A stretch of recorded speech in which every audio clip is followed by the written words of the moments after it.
सुप्रभात. मी Seema Jirapure, lab assistant in JIT Nagpur. इथून मी आपले मत व्यक्त करते संगणकाबद्दल. आपल्या जीवनातली दैनंदिन जीवनातला संगणकाचा उपयोग आणि त्याची एक भूमिका. संगणक आपल्या जीवनातील एक अद्भुतपूर्व क्रांती घडवून आणलेली आहे.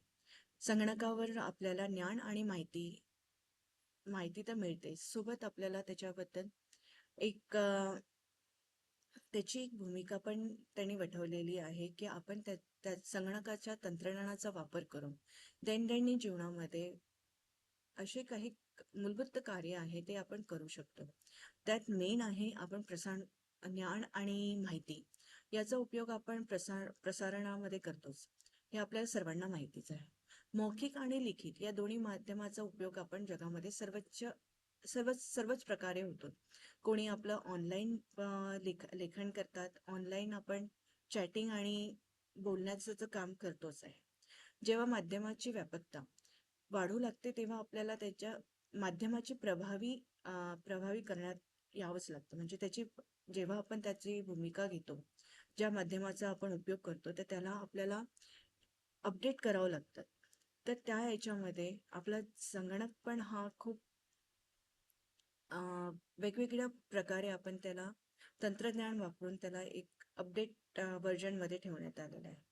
संगणकाला आपण कसं उच्चारशास्त्र भाषेचा आपण उपयोग केला तर त्याच्यामध्ये उच्चारशास्त्र येतं, ध्वनिशास्त्र येतं आणि भाषा विज्ञान, व्याकरण याची निर्मिती आहेच, आपल्याला हे माहिती आहे.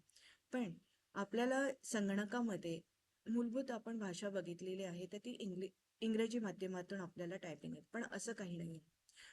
आपण संगणकामध्ये तंत्रज्ञानाच्या वापर करून आपल्याला जी लिपी हवी म्हणजे देवनागरिकमध्ये हिंदी, मराठी, गुजराती, नेपाळी ही भाषा सुद्धा आपण संगणकामध्ये वापरू शकतो. आपल्याला जी आहे संगणकाचं तंत्रज्ञान हे बाहेर विदेशामध्ये प्रकाशित झाल्यामुळे त्याला मेन आहे इंग्रजी भाषामध्येच त्याची लिपी तयार करण्यात आली होती. पण संगणकाला 0 आणि 1 याच्या व्यतिरिक्त कोणतीच भाषा समजत नाही, हे आपल्यालाही सर्वांनाच माहिती आहे. कारण की तो तंत्रज्ञान एक मशीन आहे आणि मशीनला 0 आणि 1 हीच भाषा समजते.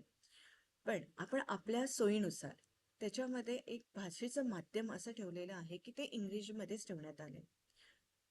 आपण त्याला वेगवेगळ्या प्रकारच्या लिपी तयार करून त्याच्यामध्ये आपण उपयोग करतो. बस. थँक्यू.